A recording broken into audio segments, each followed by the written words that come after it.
Hello, everyone. Good evening. You are welcome to today's session of the Fatherhood Unleashed series. Thank you so much for being here. We started this program yesterday, especially dedicated to the fathers, and we had two amazing sessions. And I know that we are going to be having two other insightful sessions today. So I want you to fasten your seat belts as we get on this ride. My name is Sandra Luadare, and I'm the founder Winning in Parenting. I'm a parenting coach and a child behavior consultant. And we particularly put this together to create this awareness once again that fathers are not assistant parents. They are not to be relegated to the background. They are as important as the mothers. And so we don't want to assume that, they just need to support us. They are not needed and all of that. They can just stay at the back seat. No, we need the fathers, more than ever before.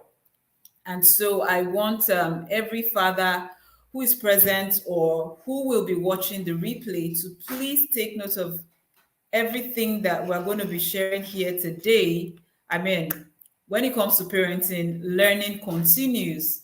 We can never know too much because the world that we're in today keeps evolving, over and over again. The children we're dealing with today are a different breed entirely. So we need to ensure that we are, on a path of ongoing learning as it relates to parenting. Our guest for tonight is already here, and I'm going to bring him on shortly. But before then, let me just serve you this mini advert about our Children Academy. So we have a Children Academy where we collaborate with parents, to raise wholesome and well-balanced children. As we know, children require a lot of balanced learning to thrive in today's world. The academics, fantastic, but the academics would not do when it comes to navigating through life. And so we have the Raising Outstanding Children Academy, where we empower and equip children with skills and all the resources they need to thrive in life. So enjoy this.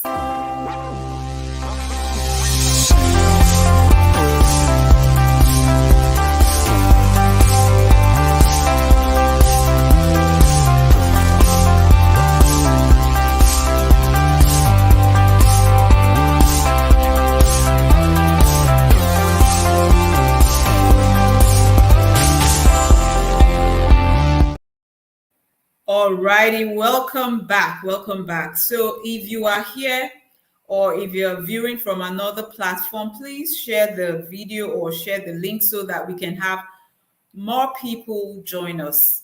All right. I have with us tonight Mr. Deji Showunmi. Okay, so I'll just go ahead to read his profile and bring him on. Okay, so he's loaded and ready for us. Okay, so Deji Showunmi is a love and life experience architect. Deji's expertise has ensured satisfaction, calm, and happiness in many relationships, marriages, and families. Deji is a certified practitioner of family systems engineering approach to family life. His solutions are well thought out, simple, actionable, and effective.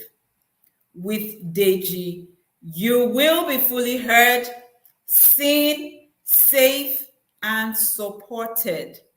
Experiencing Deji's ambience is an unforgettable and unparalleled journey. Wow, what a delight to have with us this evening the very special Mr. Deji Showunmi. You're welcome. Welcome to Fatherhood Unleashed. It is such a delight to have you here with us.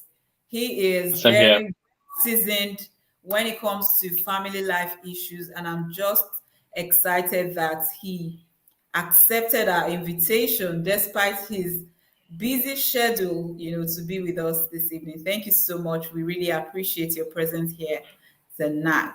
Thank you. So, Thank you, yeah. ma'am. Okay. So we're talking about belief system, how we can positively or adversely influence the outcome of a child. I mean, there are so many things that we have to deal with today as regards our belief systems. We have some people who are still holding on tightly to certain beliefs that are not empowering in any way. So those things could work with children way back, but in the world that we found ourselves in today, they are not, those beliefs cannot be empowering in any way. They can't help these children in any way. And that's why we want to delve into this topic so that we can, so that you can shed more light, such that our fathers and, every other parent here, whether mom or soon to be parents or, whatever the status is, can actually get that knowing of how the things we believe in, how we carry on about life, can actually impact our children. And we need to also understand that most times it's not just about us. It's not about us, it's also about the children, even though parenting is about us, but it's also about the children. And so when we hold on to these beliefs, sometimes we are not aware of how much damage or how much of a blessing they are to the children. So these are some of the things that we're going to be focusing on this evening. So we have some questions here for you. I'll start with this. What is a parent? What is a parent? Because this assignment called parenting is huge. And I mean, if we don't understand the assignment that we've been called into, there's every tendency that we do not even carry out the assignment with a proper sense of duty. So let us understand the basics. What is a parent? So thank you, sir. Thank you so much, Sandra. Good evening. A parent, it's about a concept because everything I want to delve into, anything I do in my life, I always seek out the meaning, the identity. Once I know what the meaning and the identity are, then it helps me a lot to understand whatever is in front of me, what task is in front of me. Now, a parent is, in this case, we're looking to talk about a dad, a man who has had a child with a woman. That is the definition of a parent. That's what it to be in the dictionary is a father. Now, there can be so many situations. They were married, it's out of wedlock. All those are not important.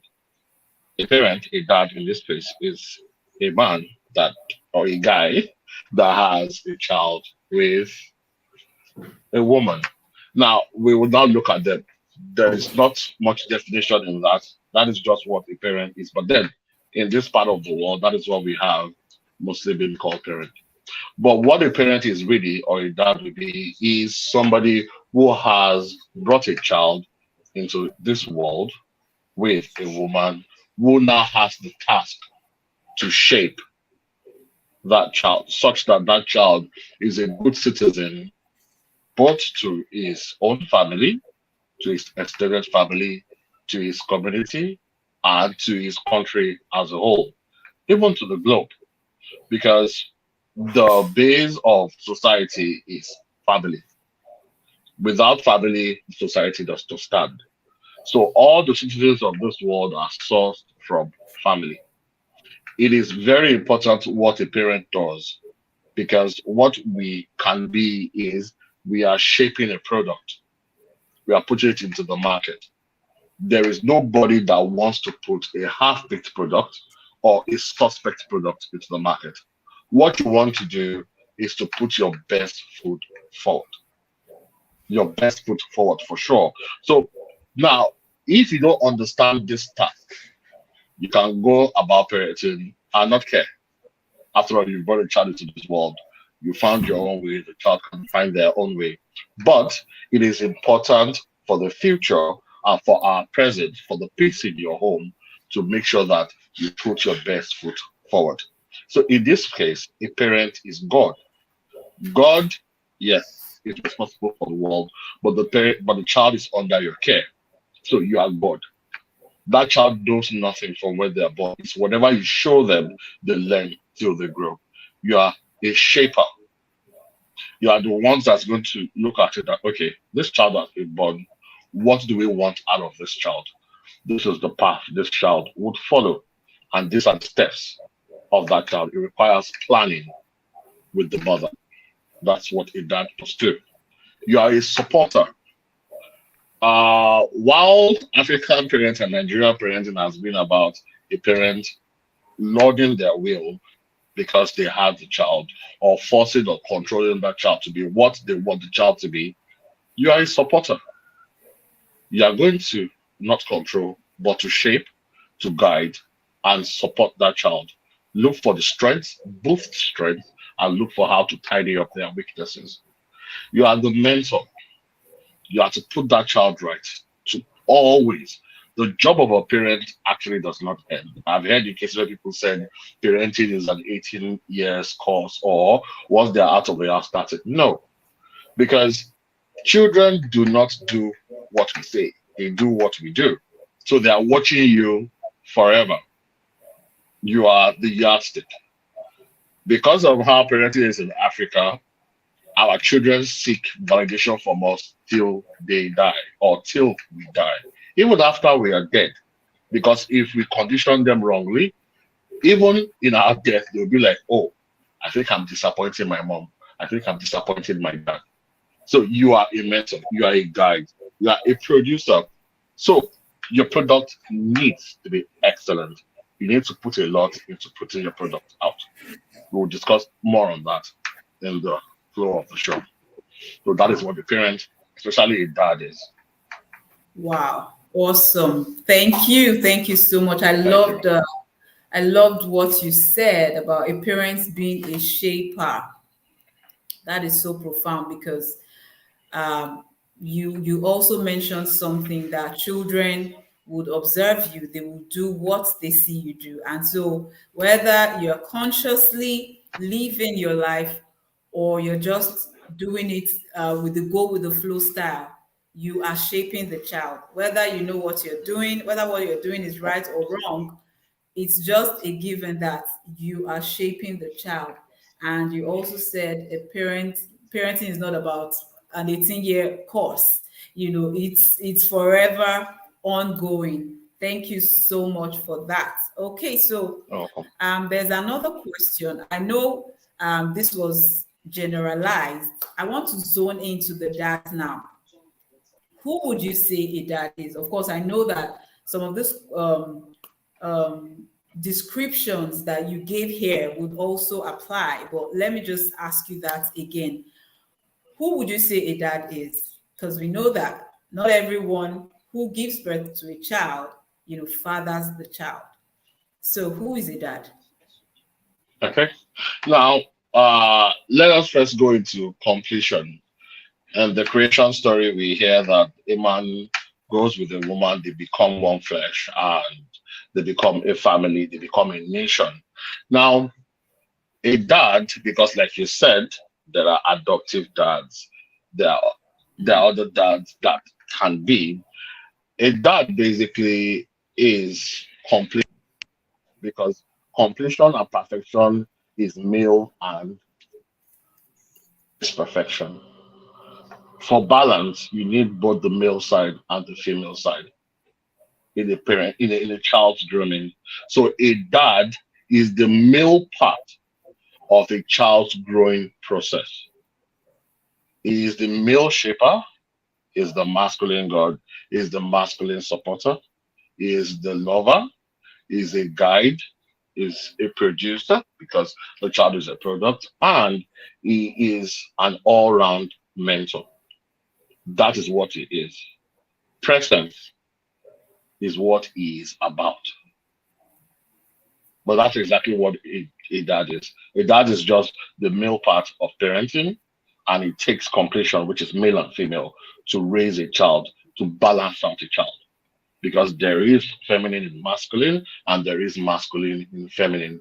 It is simplistic trying to say this is the work of a dad, this is the work of a mom. It's a woman thing, it's a man thing. It's a combination of both.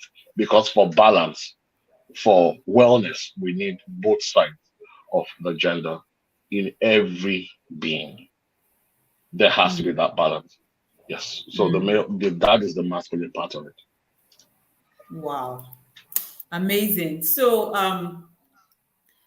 with what you said, it's clear that every child needs a present dad.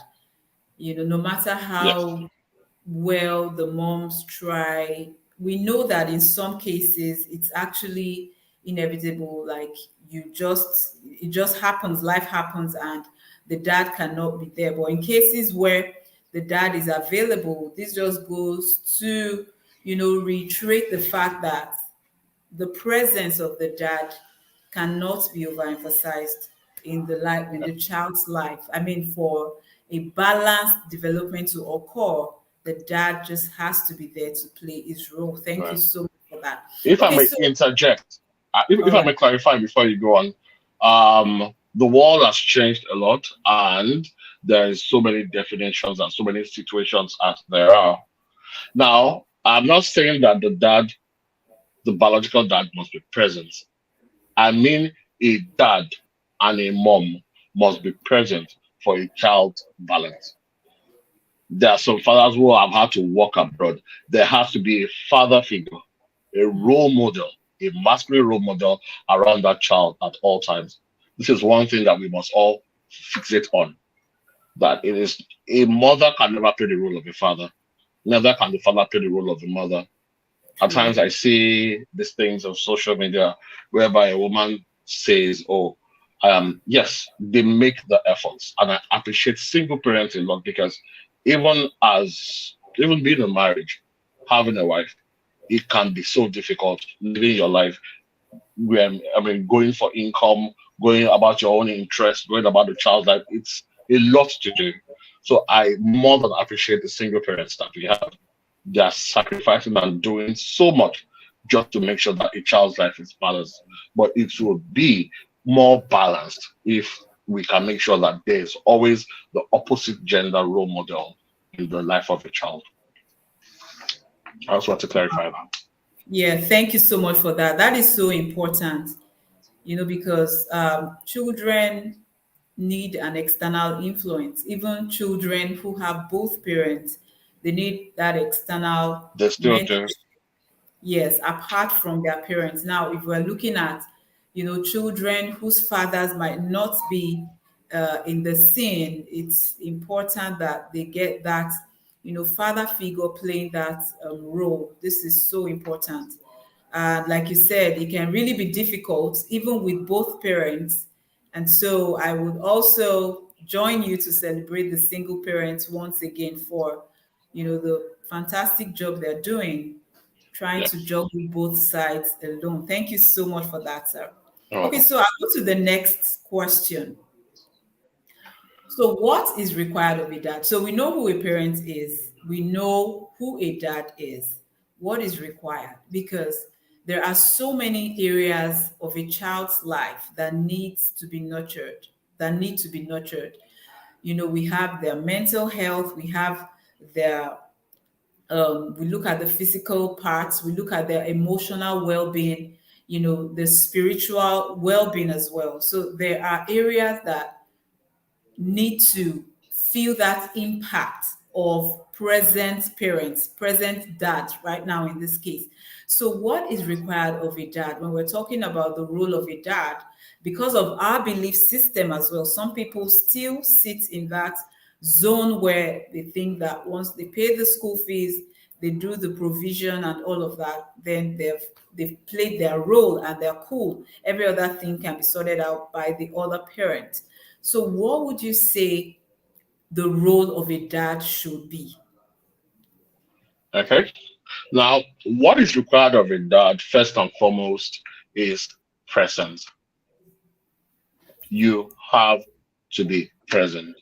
And by present, I don't mean just being physically present because that might not be possible depending on the situation there is, or because of the life or love situation of a person, or because of a job, or we have so many families that are living across the Atlantic, as the case may be. But the thing is, presence. There has to be presence. That is why the first few years are quite important. There has to be one voice from both parents. There has to be resource. Nobody has been a parent beforehand. All these things get just thrust on us in Africa. It's a little bit, or let me talk about Nigeria, what I'm more familiar with.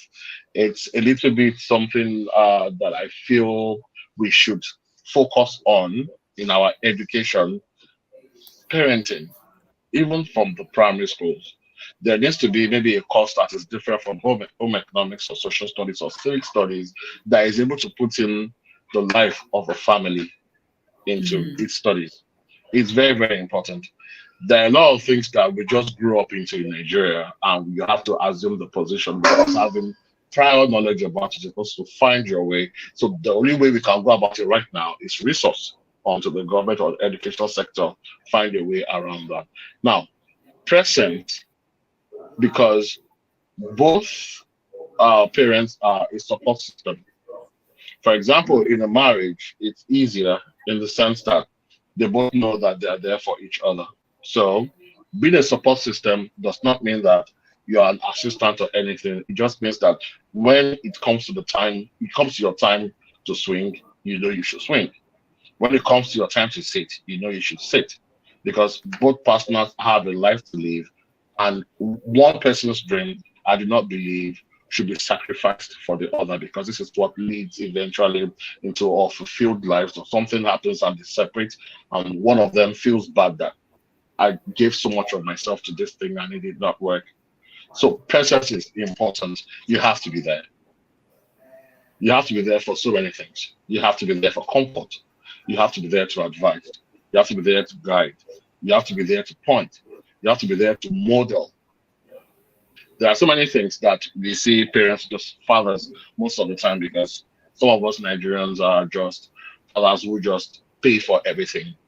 We are in a society whereby men are viewed for what they can provide, what value of money they have, while women are normally viewed for their beauty, probably their ability to have a child, because having a child is a thing in Nigeria once you're married, or even not married, or you're of age. And okay, then they view a woman for sex. Then women are also viewed for domestic abilities. Now we need to see ourselves differently to be able to move forward with what the family should be. Now, if our women probably saw us differently, I'm not saying that that's the excuse for why men decide that okay, it's just the money they will start to give, but we need our women and all those who are stakeholders around having a child to demand more from our men for the child.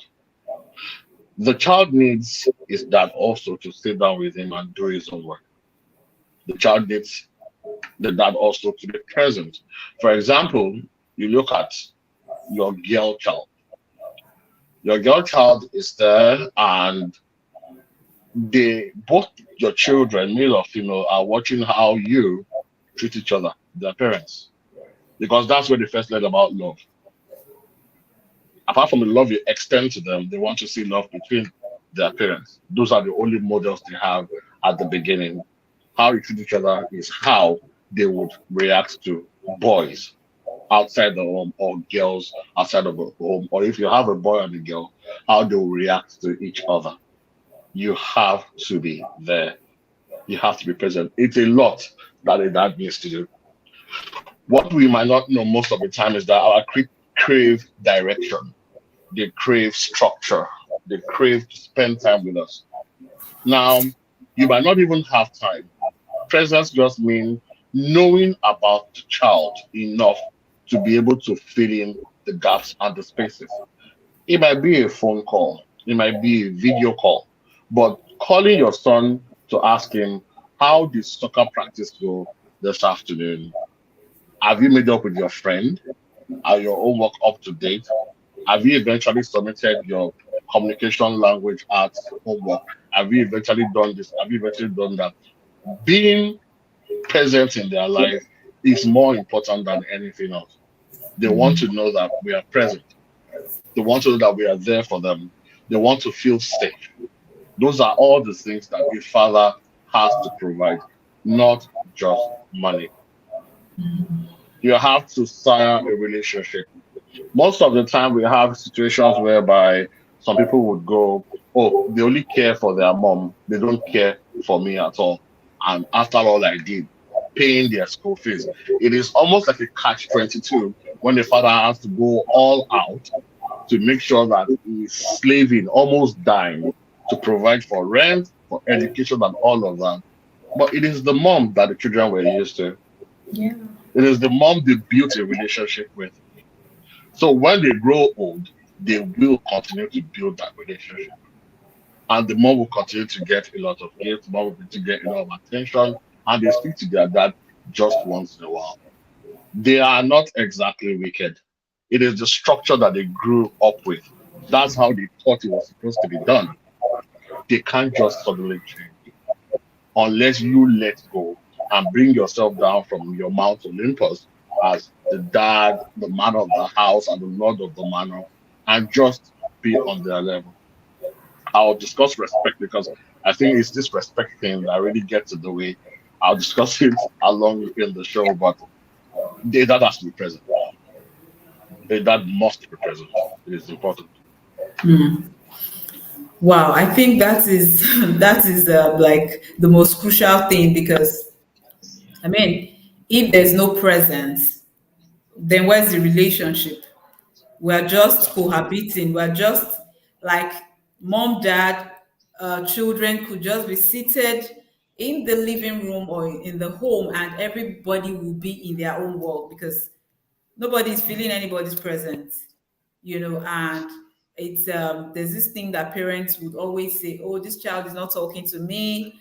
The child doesn't think I'm cool enough to share his experiences with and all of that. But hey, a child who you've not been present in his life, when he was coming with his stories that didn't make sense when he was much younger, how then do you want to jump into his life when he's beginning to make sense? And we also need to understand that the child who is 5 year old today will be 15 in 10 years. And so it's not the child keeps growing. You might just think, oh, he's here now. He's still under my nose. Don't worry.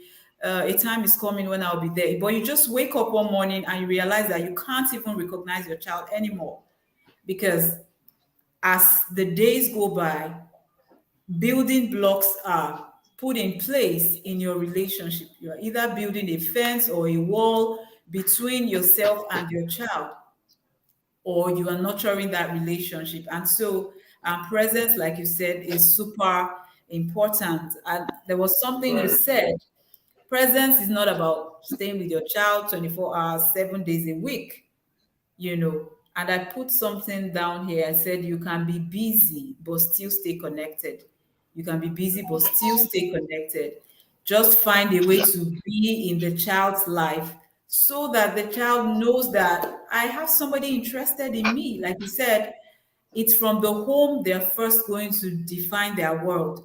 It's from the structure they see in the home that they would first apply, in their lives as they go out to interact with other people. So that was really, really profound. Presence is super important, and I have realized, from my own experience professionally, that a lot of fathers fall short in this area, and I think we are focusing on the number of hours we spend with the children. This is something that really needs to be heard. It's not about how many hours you spend with the children, but the quality of time or what you make out of that time you spend with the child. Because some people, and that's what I think keeps some fathers to the back. That's what moves them to the back seat sometimes, because they feel that they can never give enough. The moms are always there all day. They can't give enough. They can't even meet up. So if I have just 1 hour, why try? Let me just go my own way.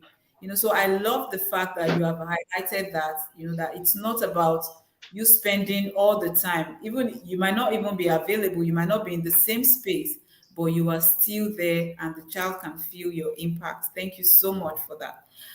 The next question I have for you is this: without force or fear, in Africa and in Nigeria, can a dad be respected? This issue of respect this is the belief system we're talking about. This is the real thing, because how dare you? How dare you talk back at your dad? How dare you question my instructions? Okay, so what would you say about that? What would you say about this, this thing about respect when it comes to the father-child relationship? Your mic is muted. Oh, sorry, sorry. Okay, this is a big one because this is where everything seems to stem from. We are a culture that insists on respect, respect, Mm, respect, and mm, respect. Now, it seems because it has been hammered in from generation to generation, we seem to now have it in us that by all means, I have to get that respect. So we dabble into control, we dabble mm, into fear, we mm, even go into aggravation and what I can call violence at times. mm, I'll get to that. Now, one thing that we do not understand is that with force or with fear, there is always a scenario of resistance. mm, I'll use our own upbringing as an example. We, I think it was my child, she she looked at me one day and was like, she was behind me. So she goes, Daddy, your head is very big. oh And I my was like, God. okay, continue. So I waited that where is she going with this? Your head is very big, but it means there's a lot of things inside. You Oh always my know what to say, and I think you're very brilliant. Naturally, a 44-year-old man is very brilliant when with an 11-year-old doing their homework. Mm, So then she hugged me. wow. I love you, Dad, and she went by her way. And I was just like, wow, I'm happy I paused. I'm happy I waited for the Mm, end of that particular line of thought. mm, We give our children freedom, allowing them to say whatever is in their mind because you can limit your children if you are scaring them, if you want to put fear into them because you feel you need to be authoritarian before they mm, can respond to you. But no, you need to be authoritative, not authoritarian. It's two different things entirely. So I now thought that in my time, could I pick out a part of my parents' body and say anything? I knew I would die. I have to have been ready to go to make that kind of a statement. But what I don't remember is that I love my parents so much, and I think with time, memories start to change with you. You seem mm, to unconsciously do away with the negative ones, and the good ones are the ones that stay ahead, that stay with you rather. So you are not looking at your parents with disdain. You are looking upon them fondly, but you probably went through a lot of dysfunction from and damage from them while growing up. And I thought to myself, there were so many times they made decrees or they weren't just listening that I did not like. I did not complain, but I didn't like what they said. And I did what they wanted me to do begrudgingly. Now, that is what is called resistance. I was resisting And eventually it played out in particular scenarios whereby I would just do something just for the sake of rebellion, not because I wanted to do it, but because I was dealing with force. So if you look at it, then it is love that you need. That is what will breed respect, not force. Force will not breed respect or love for you. It only chase your children from you. That thing that we always said that when the mother is coming home, we are still messing around. But when we hear that is on, everybody keeps quiet. The whole place is tiny. That's not how it's supposed to be. I come home and my children are screaming my name or singing for me before I enter the house. It's like a star comes in. I'm just the regular Joe on the outside, but in my house, I'm like a king. And that is the treatment you want. That's the experience you want. Now, all you need to do is not so much to be respected in your home. You need to model good behavior. Your children are just growing up. They are looking at you from a lower perspective, looking upwards till they grow up to probably be your height. That already is respect in itself. You are bigger than them. That is respect. You are the one showing them all they need to learn, what they need to do. They will respect you. It is the position that life has given to the two of you, both the parent and the child. So you are modeling good behavior. They find good things with you all the time. You show them love. You hug them. You care about them. Love also means you should listen. Now they're telling these stories. You're tired. But what you need to do is just listen.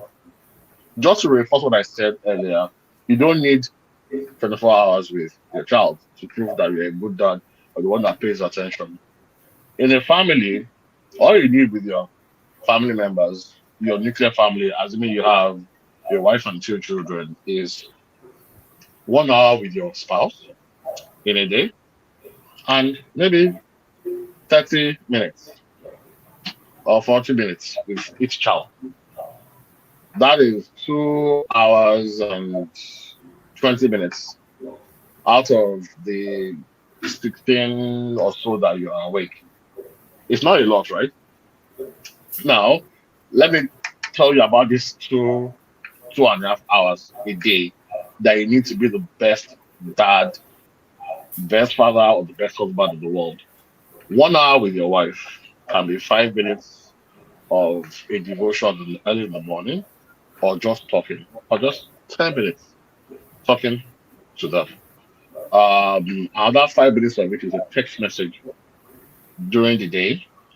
Another 20 minutes of it is if you walk close by, drop in, say hello, go away. We take it to the home again. But you both come back from work, listen to your spouse for 20 minutes. That is how many minutes now? That is 40 minutes. Discuss a little bit more. Make out or have sex for another like 10 to 20 minutes.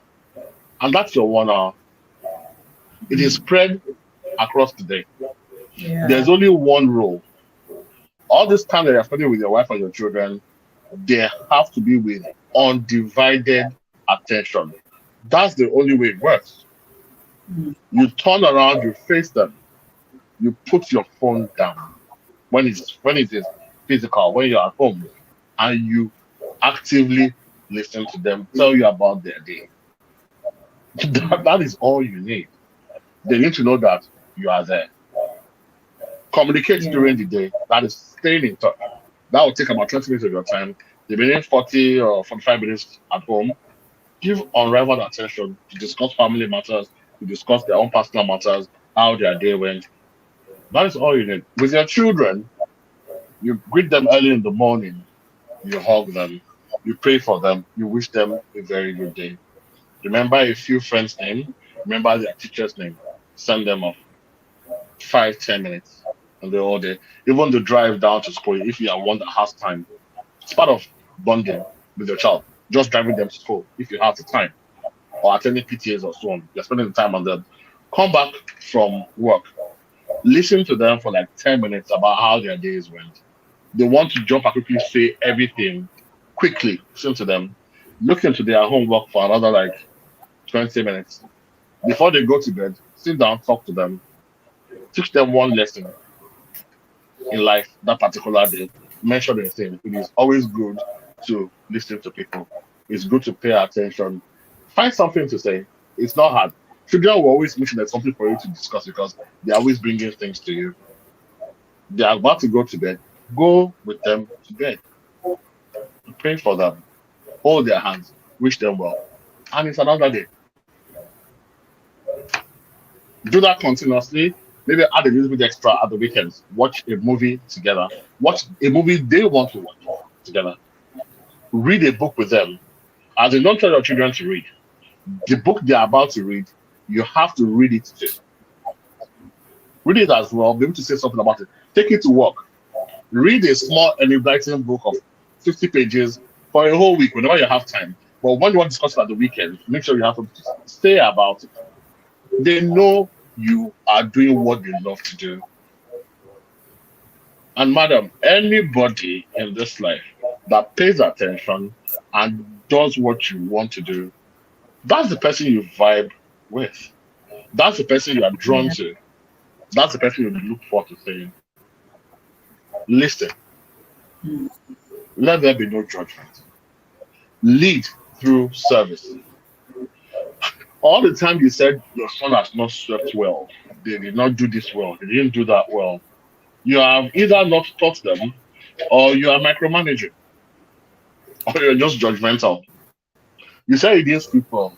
Did you one day take a broom, sweep in front of him for a while, then hand him the broom and let him do it for a while? He is doing it for the first time in his life. You've done that for over 30, 40 years of your life.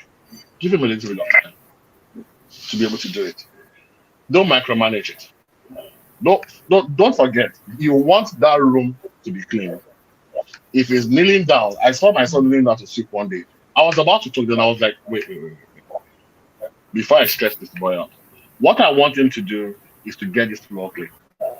The way he's doing it does not really matter. Let him do it. And you're fine. Lead through service. You have to go into their room. You have to fold the first 4 t-shirts, fold the first 2 shorts. It's also your bonding time with them. Teaching them chores because chores are very important. Chores teach children values, teaches them leadership, teaches organization. It bonds you with them, and it teaches them respect. That's what chores do. They are doing something, but they see their dad doing it. How can they not do it? In my house, I'm on the chore timetable. We have different chores. I'm on the timetable. There are times that I wash things. There are times that I clean. There are times that I throw the bin out. I am not doing that because I am a weak man. I'm doing it because I am teaching my children that I can do this. They can do it. There'll be a time in their lives where they'll be single before they get married. They must not be a liability. In the FSC, that is where I did my training as a family therapist. We have a saying about marriage.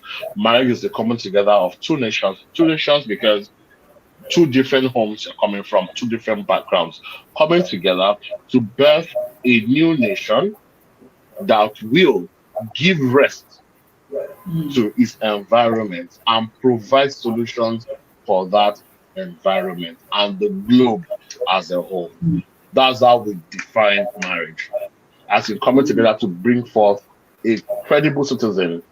Now we must always make sure that we are raising children that will not be liabilities. Most of the problems that we have in marriages today are from some children who cannot do particular things well. Now we also have to teach them to be able to understand for other people, which is to be able to think critically. Okay, you can't do this thing. So how do we get it done? It can be outsourced. It can be given to our other sibling to do. You have to read with them. You have to exercise with them. Lead the exercises. If it's just 10 jumping jacks and a few frog jumps, lead it. Be present. lead it. It's also bonding, spending time with them. Treat your wife right. They are looking at you. The way your son is going to treat his girlfriend and future wife is depends largely on how he has seen you do it. It depends on that. You're slapping his mother around. You won't see any problem with slapping his sister or slapping girls in his life because you've not modeled that well. It's the same thing too for your girl child. Most of those problems that we have today with girls liking older men discriminately is because they the older men being smart are able to manipulate a young girl into what she probably lacks, which is proper attention and love, but with romantic and sexual connotations. If a girl had already gotten that from her father, because a father is always the first love of his daughter. If you have gotten that balance, then a child knows how to pick a suitable partner, knows what the minimal requirement is, has felt love before. So if she sees somebody paying her attention, it's not even disturbing her at all. She's used to it already. And she knows any guy that treats her right, that is not the way my father would behave. It is important. Then support them, share with them, tell your children and your wife from time to time how your day went. Don't just be there for them. Let them also be there for you. You're teaching them compassion. If you had a bad day, let them know. If you had a good day, let them know. Just be there to support them. They have their strengths, they have their weaknesses. Look for their strengths and tighten their strengths for them. Make it very, very strong. Their weaknesses, work on it with them. Date your children. Yes, take them out for a meal. You'll be surprised what you will hear on dates. It will not be the same thing you hear while you're at home. You will hear about the person probably bullying them, disturbing them in class, or a teacher who is not proper while you are dating your children.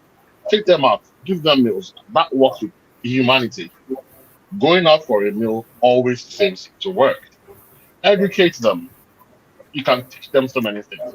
Give them things to do their homework with them, show interest, meet their teacher, meet their friends, study them, study your children, and do what they like. There was one day I was cutting a piece of toast, I mean, for my son, and it was like, I don't like a triangle, I prefer a rectangle or a whole square. But I've told you before that I don't like this. And I was like, what? My own son is being angry because I'm feeding him. What is that? Only for him to say, Dad, I've told you this thing two other times.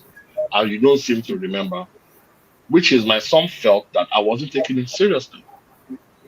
I apologized to him and I said that was the last time. And I've been cutting it in triangles since. Accept them the way they are. That's what they want. You want to be accepted too, right? Like do it for somebody else. Don't think Yeah. because they are children they have less rights or they're less abilities. No, they're not. Learn them. Learn what they like to learn. My son prefers to learn through video and audio. Nigerian school system teaches reading and writing. After we are done in school and he has done his own work, we research all these topics on YouTube. We look for the topics and listens because it helps him get better. And he's been a better student because of that. Teach them about money so that they can know when they know what you're earning and they know what the family budget is, because you have to involve them in family meetings, then they're able to understand what they're about to demand. Cherish their mom. Your son obviously wants to be you, and your daughter knows the minimal requirements. Now, there is no way you do all these things, you serve, you lead in all these ways that you will not have the respect of your children. It is not possible. You don't even need to beat them or anything. If you look at it, most of the time whereby you are angry about something, think to yourself, why are you angry about what did you not do well? What did you hurt inside you? Are you wholesome? Are you still suffering from particular things? Why is it hurting you because they spoke in a particular way or they didn't do something well? When all you could just do is to educate and correct them, accept them, understand them, and respect them. Give them the unconditional love that you are wishing for. They would respect you. In fact, your wife will respect you more. There is no man that can do all these things that I mentioned that will not be respected in his home. He does not need fear. He does not need harm. He does not need violence. He just needs to model things in his own. That girl. Thank you. Wow. Thank you so much. So many things to unpack in there. Thank you. Thank you. Uh, so many things. I particularly loved that area where you talked about, perspective, because most times as African parents, especially, for example, if a child, like what's your daughter, the scenario you shared about you and your daughter, if this happens between some parents and their children, like a child is back talking, and the first thing is the parent is thinking, oh, this child is being disrespectful. I see that perspective, has a huge role to play in how we relate with our children. You decided to let your daughter go on, because of the kind of perspective you had. And at the end of the day, she came up with something more empowering after she had talked about you. She said, okay, so you must be so intelligent and all of that. If you had not waited, you probably would have fled up, and it would have ended up becoming a fracas or something. Now we have parents who a child a child is disrespectful to, and the first thing is, oh, you're so disrespectful. This is a very rude behavior, and all of that. But I have also come to realize that the ball is in your court. Praise for where my mentor would always say something, the power of meaning. There's a meaning, you decide the kind of meaning you want to give to any situation. So do you want to see the cup half full or half empty as a parent? When your child, reacts or responds, do you see that this child is being respectful or disrespectful? Or do you see a child who needs help in knowing how to pass a message across? Do you see a child who is fighting and you're like, oh, this child is just a fighter, you're so violent and all of that? But with the right perspective, you can actually switch the game and the meaning to say, okay, this child has issues, managing his emotions, his anger. So what can I do to help this child? I think that is something we need to note, especially fathers. Perspective matters a lot, because fathers love respect. I mean, they want to be respected and all of that.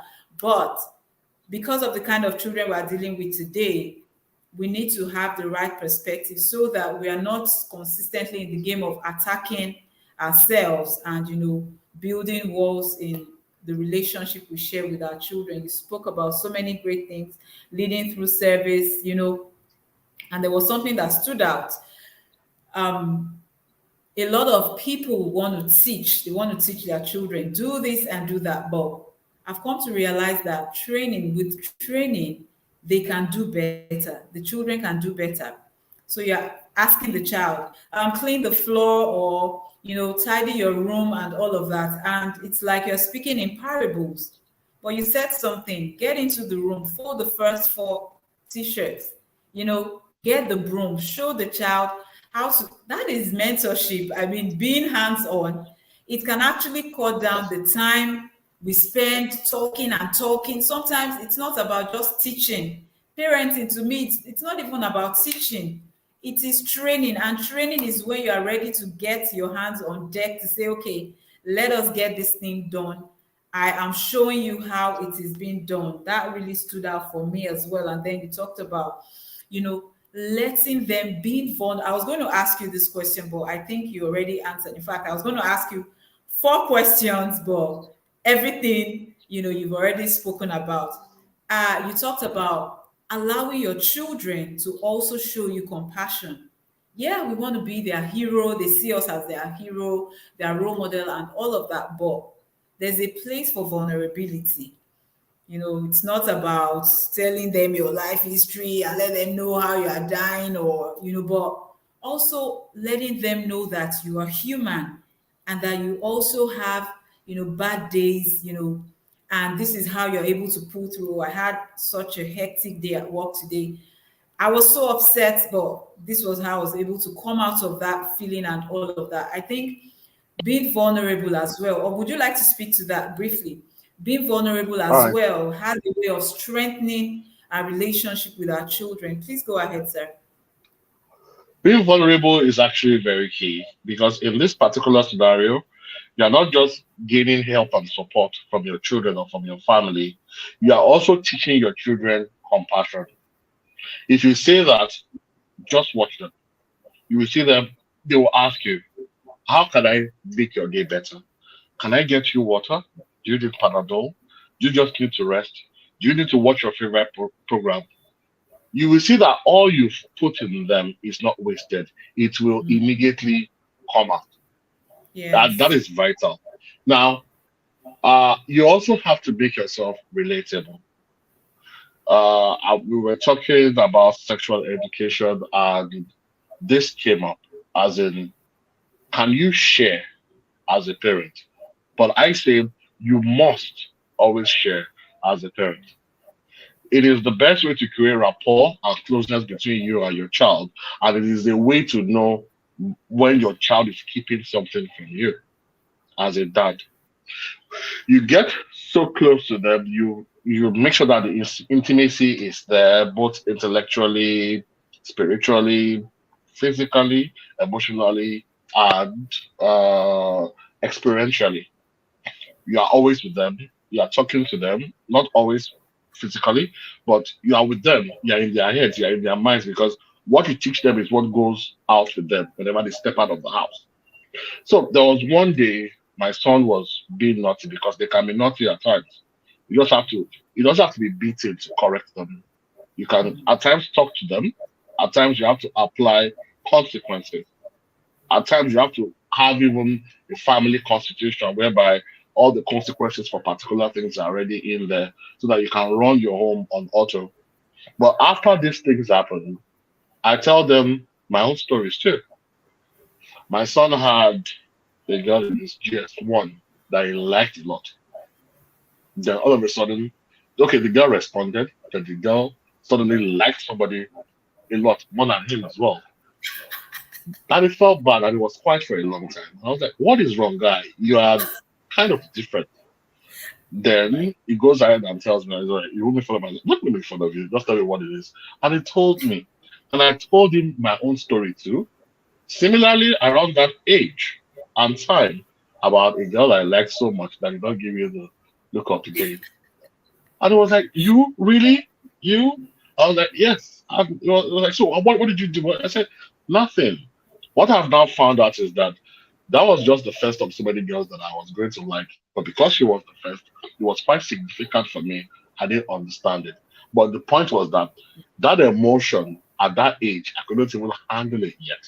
So I was just supposed to like let it go because I'm going to like somebody else, or somebody else is going to like me as long as I keep on being a good and a great person. He Yeah. brightened up immediately and we got closer for that. My daughter was naughty at the time, and I was like, why are you doing this and stuff? Then later, after scolding her, I sat her down and said, but I can understand. As a child, I wasn't an easy child to deal with too. I was naughty. I would do this. I would. There was a time that I watched an advert of locks, and it was so much fun to me. So I went to the bathroom one day, locked myself up, took a new bar of soap, and started using it against the sponge to make sure that it lathered. After 2 hours and me coming out to get another bar of soap, my mother wondered what was happening in there. And I was trying to make a lot to have that kind of a bath that I saw on TV. I was and so forth. But that happened. So she said, you are so well behaved. You are so wise. How were you ever like that? I was like, that's part of being a child. It is fine. So being relatable really puts your children's mind to rest. They know they are not being judged. And they know that it has happened to you before. That puts you in the position of a confidant, of a friend. They would always come to you. And if that relationship continues, it is easy to find out whenever they are troubled because they would naturally withdraw. Now, Yes. one thing that we do not know when they say what to motivate a child into being great, or what to motivate them to respect you and so on. If you don't beat them, you're going to spoil them, and all of that. Is that involve yourself in every aspect of their life as much as you can. And I'll tell you one secret. Because you are that involved, they don't want to disappoint you. Our children always seek our love and validation. It is the same way that we go to God ourselves. It is a natural thing. They will not want to disappoint you. The reason why a very brilliant child is averaging in his studies is because my parents don't care anyway. They have to go and make money. So it doesn't matter whatever I do. It's fine. Nobody is after me. Nobody is encouraging me to do this or that. Nobody is doing this or that. And that is why some of our children just fall by the wayside and go and start learning what they should not learn from other people because they don't trust us enough to process what they tell us or trust Yeah. us enough to even care. It is important to be close to your child. Your child would have the most amazing relationship with you. In that way, you're able to control who and influence who they roll with. You're able to influence what they do, and you're able to influence them continually into their own lives. Because even after they started to have their own children, they keep on looking at you or you and grandma at the time. And by that time, you won't have hands-on parenting. You're parenting from a distance, but all the things you do, they still matter. So they Wow. will not fail and they will not disrespect you because they don't want to disappoint you. But a child who feels they don't care actually too does not care. In fact, will look for your attention by failing on purpose because they are True. seeing examples of children that people care about. They are seeing it. So I don't know why they say boys must not cry or boys must not do this. It's like saying don't be alive. They're going to cry in private. They're going to do a lot of things in private. They're going to be depressed. Some will commit suicide because they couldn't just tell their wives that they were sacked and they can't afford their lives. You need to give people freedom. You crave freedom, you need to give freedom. It's very, very important. If you are always shouting at your child, nagging at your child, disciplining your child, and telling them how useless they are, at a point in time, they start to believe that they are so afraid that they cannot think. At the end of the day, what you're going to raise is just a follower who is able to do only as they are told. But when you give your child freedom, they have no restrictions. Their minds can wander. It's the same thing too with the career. Because you wanted to be a doctor but ended up a chiropractor or something, does not mean your child has to be a doctor. Look for their academic strength. Look for their hobbies, what they like to do. In the sector in which they like, look, Google, go on AI, look for other jobs that can be interesting to them and support them in that way. Because force always beats resistance. It's like you want to try to sleep. It's 9 o'clock. Go to bed. I told you, you know you have to go to bed. And it is 2 minutes to the end of the show they are watching. Madam, if you force them off to bed, it is like you yourself asked for that fight. They will not take it well. They will respond poorly. They will back up. They will stand. They will squeeze their face because that Yeah. was just the best part and they wanted to see how it ended. Try and remember, your parents did that to you already. Let us break this cycle. There's no need to do it. Think about it too. You're doing something you thoroughly enjoy. You're about to get to the end of it. Someone says, hey, come here. And you say, please give me a few minutes. They're like, no, get here. But if you go to them and say, you know it's past your bedtime, they'll first say, yes, daddy, I know. Okay, I'll let you. How many minutes left for this episode? Okay, I'll let you finish this episode that you can go to bed. But don't forget, another day during the week, that means you're going to bed at 8:50. They will hug you, finish that door, and go to bed happy because you showed understanding. It's important. Acceptance, understanding, and respect across board. That's unconditional love right there. You want it, you have to be able to give it. They are not second class citizens. They are not midlers. They can learn. And as a parent, it's never too late as a dad. It's not too late. Everything is learned. There's no knowledge we all came with. Everything that we are doing, we learned it from our parents, from those around us, from what we see. So you can learn it again. You can drop the things that are not needed. It might not be easy, but as a parent, as a dad, one of the things you need to do at first is to check yourself. Are you wholesome? Are you mentally balanced enough to impact, lead, and guide another human? Once you can answer those questions, it's fine. And those answers are available either at Winning in Parenting or Parent Mark or PFI International, wherever you have. But talk to Sandra. Definitely she will get you fixed up. Thank you very much.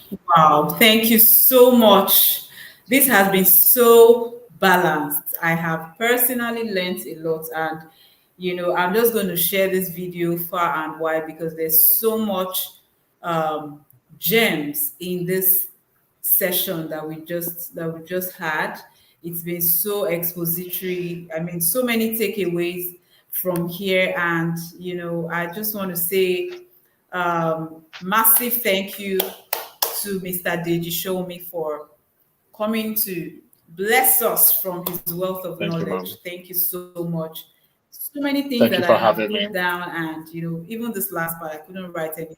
I know that I'm going back to this session, just to listen again. Thank you so much. Mr. Deji Thank you, is, ma'am. he's an amazing practitioner of the family systems engineering. Like you heard when I was reading his profile with him, that ambience is just there and all of that. So you need somebody to talk to. Um, I will I will get his because I know he's a father, and like one of our speakers said yesterday, it's not like fathers don't want to even go for trainings. It's not like they don't want to reach out, but sometimes they are afraid that everything they say is going to be put out there. So the first thing they're actually looking for is a safe place, a safe community where they can actually express themselves. I think that was by Mr. Akinroko Akinola. So I'll pull out his details. I'll attach it to the video, after the next session begins soon. So I'm going to do that later. Um, during the second session so that you can reach out to Mr. Deji. He's a father as well. And trust me, you are in great hands if you're going to work with him. Thank you so much for joining us, sir. We Thank you, ma'am. appreciate you. Thank you. All right. So Yes, it's ma'am. bye for now. Bye. Thank you. Thank you. All right, everybody, thank you so much for staying with us tonight. That was so amazing. Like, I learned a lot.